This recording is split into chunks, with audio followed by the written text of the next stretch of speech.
영끌족, 비투족, 영혼까지 끌어모아서 투자하는 사람들, 빚내서 투자하는 사람들 뜻하는데요. 지난해 주식 투자 열풍으로 가계가 주식 투자에 사용한 돈이 사상 최대인 83조 원대에 이르렀습니다. 요즘 청년 세대에서는 가진 돈이 많지 않아도 일찍부터 주식이나 가상화폐에 적극적으로 투자하는 모습들을 많이 볼 수가 있습니다.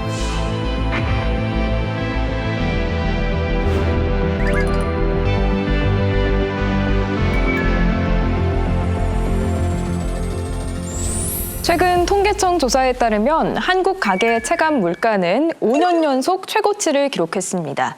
한편 SNS에는 무지출 챌린지, 플렉스 인증이 동시에 유행하고 있는데요. 이 같은 돈을 두고도 누군가는 한 푼이라도 더 아끼기 위해 노력하고 누군가는 왜 과감히 지갑을 여는 걸까요?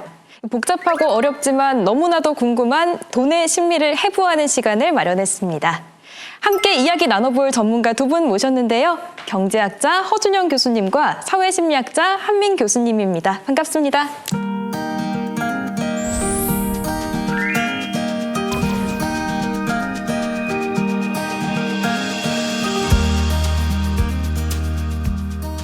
근데 예전에 이런 CF도 있었잖아요. 여러분 부자 되세요 하는 그 CF.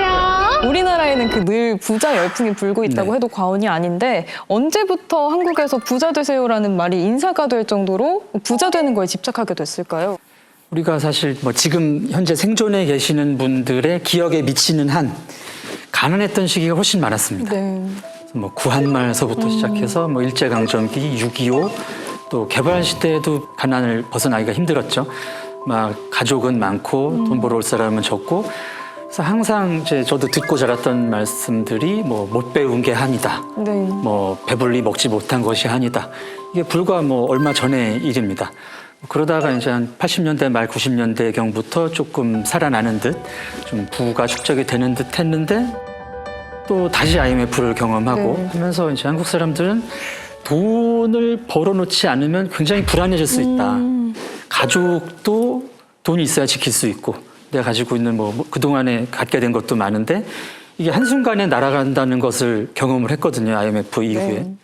그런데 그 외환위기 이전에 무슨 일이 있었냐면 우리나라 경제가 너무 호황이어서 마치 한국은행 앞에 지나다니는 댕댕이들도 네. 막 10,000원권을 물고 다녔다 그렇게 표현을 할 정도로 네. 그때 그리고 TV에서 아주 많은 공익 광고들이 과소비를 조심하자. 너무 많이 소비하는 것에 대해서 좀 조심하자라는 광고들도 끊임없이 나왔었거든요. 지금 당신의 과소비가 가정과 나라 살림을 위태롭게 하고 있습니다. 과소비는 남의 이야기가 아닙니다. 다시 한번 열심히 일하는 우리의 모습을 찾읍시다. 어떻게 보면 그때부터 이제 우리 사회에 본격적으로 소비 여력도 늘고 그리고 본격적으로 어떻게 보면 이제 부가 크기 시작한 그런 때가 아닌가라고 생각을 하고요. 그러다가 이제 IMF 외환위기를 한번 겪게 되고 그 이후로는 어떻게 보면 우리나라 사회가 굉장히 많이 바뀌었습니다. 그전에는 조금 더 평생 직장의 개념이었다면 그 다음부터는 조금 더 경쟁 시스템이 많이 들어오게 됐었고 경제는 계속해서 크게 되고 이러다 보니까 어떻게 보면 약간의 부작용 혹은 약간의 역작용으로 빈부격차도 점점 조금 벌어지게 되고 그러다 보면 우리나라 같은 경우는 어떻게 보면 1950년대에 우리나라가 해방이 되고 시작됐을 땐 다 비슷한 입장에서 시작을 한 사람들끼리 그 내에서 이렇게 분화가 생기기 시작했잖아요. 그렇게 봤을 때는 사실 저는 우리나라 분들처럼 남들과 비교해서의 본인의 자아를 판단하는 것이 중요하신 분들이 사실 별로 없다고 생각하는데요. 그 와중에서 여러 가지 사회적 갈등들도 나오고 있는 그런 상황 아닌가라고 생각하고 있습니다. 근데 사실 그 부자 하면서 돈이 곧 권력이자 자유다라고 믿는 사람들도 많은데요. 심리학적으로 봤을 때 돈이 인간에게 주는 그 가장 심리적인 큰 힘이 뭔가요? 네네. 뭐니 해도 그 안정감이 아닐까 싶은데요. 돈이 있으면 아무래도 당장 할 건 아니어도 언젠가 하면 돼라는 생각이 굉장히 안정감을 사람들한테 줍니다. 예를 들어서 어디가 이제 편찮으신 분들은 돈이 없을 때는 병원 가야 되는데 병원도 못 가겠고 약도 못 먹겠고 쉬지도 못 하잖아요. 돈 벌어야 되니까.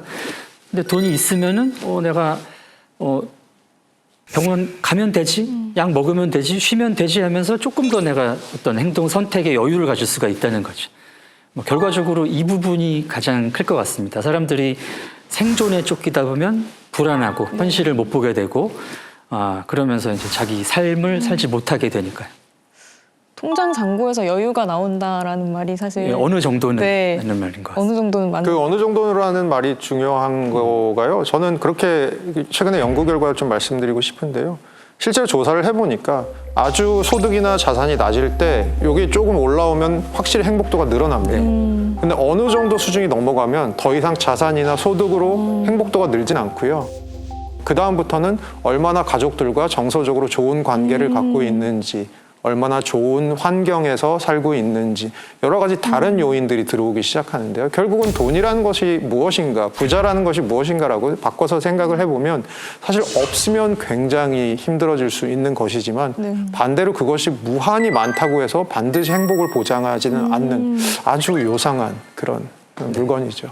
그 어느 정도라고 하면은 어떻게 표현할 수 있을까요? 그 어느 정도라는 건 사람마다 좀 다를 것 같아요. 그 돈이라는 것에 대해서 어느 정도의 가치를 두는지에 따라서도 다를 것 같고요. 사실은 뭐 저희가 미국에 지금 대통령을 하고 계신 분을 보면 아주 부자고 아주 많은 자산을 갖고 있는데도 불구하고 더 부자가 되기 위해서 끊임없이 노력을 하고 있잖아요.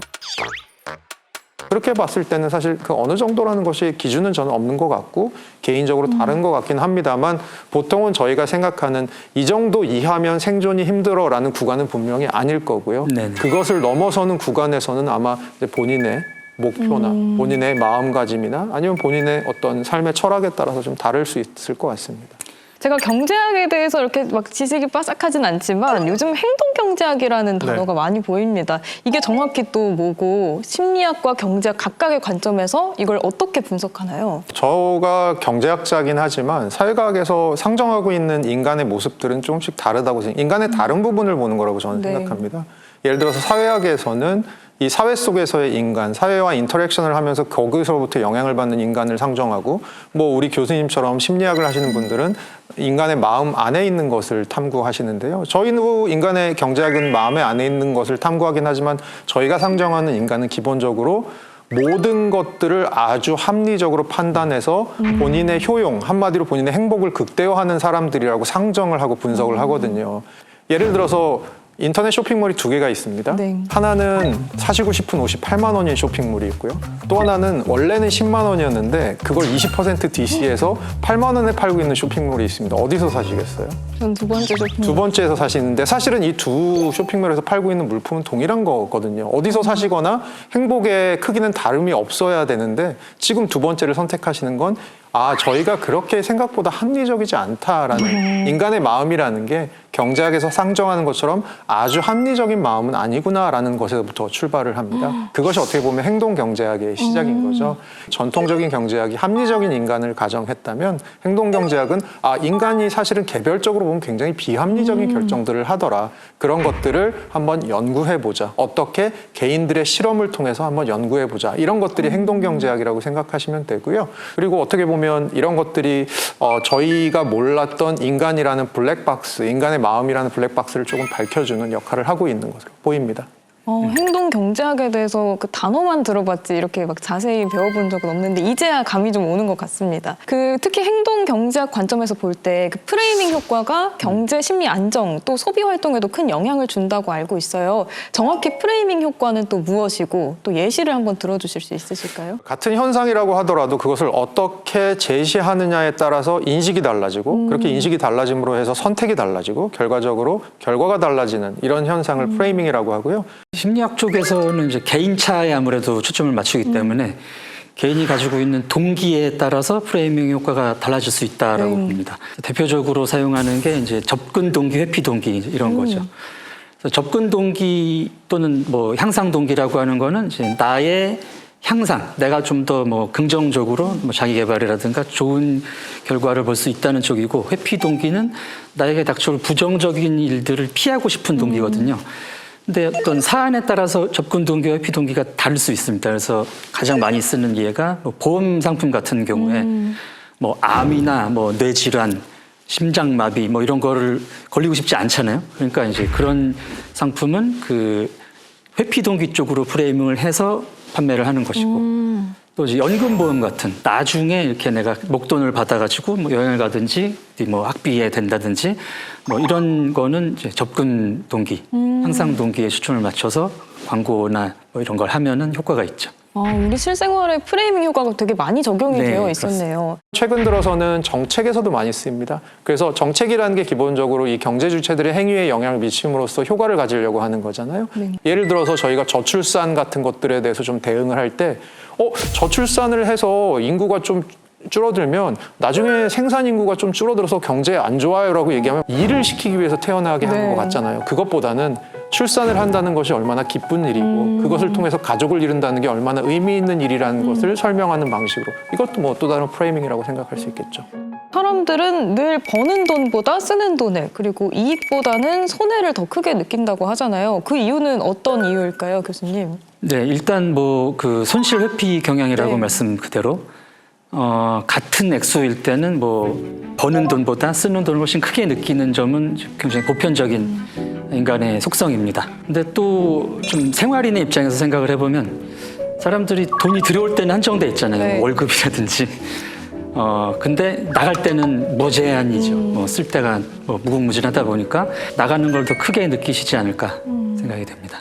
저도 월급이 들어왔는데 이게 들어온 게 맞나 싶을 정도로 싹 나갈 때가 많더라고요. 스쳐 지나간다. 네, 월급이 스쳐 느끼려는. 지나가는 느낌이 들 때가 많았습니다. 아무래도 실험을 경제학에서 많이 합니다. 어떤 실험을 하냐면 예를 들어서 10분의 1의 확률로 10만 원을 딸 수 있는 게임과 그리고 100분의 1 확률로 100만 원을 잃을 수 있는 게임을 해보면 사람들이 어떤 걸 더 하기 싫어할까요? 라고 생각해보면 어떤 걸 더 하기 싫으세요? 당연히 읽는 게 싫으시죠? 네, 사람 마음이 그렇습니다. 그러니까 사실 이 두 게임은 어떻게 보면 10,000원을 따는 게임이거나 10,000원을 잃는 게임으로 네. 똑같거든요. 확률상으로는. 그럼에도 불구하고 사람들은 얻는 것보다 좀 잃는 것에 대해서 좀 더 회피적인 성향이 많은. 예. 근데 그 읽는 거에 대한 두려움이 사람들은 어느 정도 있잖아요. 그럼에도 불구하고 그 주식 분야는 읽는 거에 대한 두려움이 사실 많지 않다고 느껴질 때가 많은데 보통 돈을 잃는 걸 두려워하는 친구임에도 불구하고 되게 큰 손실을 감수하는 행동을 하기도 하거든요. 그런 거는 왜 그런 걸까요? 그거에 대한 이유는 아주 많이 여러 가지가 있을 수 있을 것 같은데요. 우선은 가장 크게 저희가 그냥 개별적으로 개인적으로 봤을 때는 손실 회피 성향은 물론 있음에도 불구하고 하나가 이제 포모라는 게 있을 수 있습니다. 네. 뭐냐면 주식 시장이 좋을 때 남들이 막 돈을 따고 있으면 마치 자기가 아무것도 안 하고 있을 때 돈을 잃고 있는 것 같은 그런 느낌이 드는 자기 혼자 뒤처지는 듯한 느낌이 들죠. 그럴 때는 과감하게 베팅을 하는 전략을 할 수 있고요.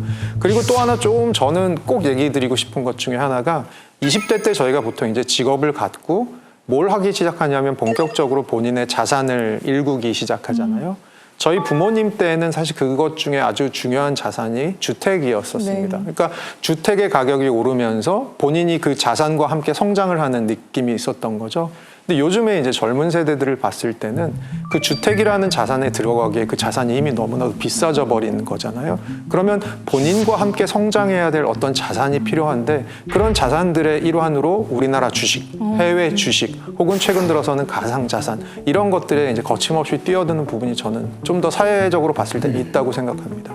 저도 주린이거든요. 잘은 모르지만 이 조금이라도 투자를 해놔야지 언젠가는 이제 목돈이 좀 생기지 않을까라는 마음으로 해놓고 있는데 이상하게 저도 돈 잃는 거는 두려우면서도 주식에서 잃으면 경험했다라는 생각을 하기도 하고 이렇게 좀 손실 그런 위험을 감수를 하는 경향이 있는 것 같습니다. 네, 그 한국 문화적인 특성이 분명히 있는 것 같습니다. 그 얼마 전에 미국의 투자회사 부대표가 이제 이런 말씀을 하셨는데 미장이 점점 한국 증시화되고 있다.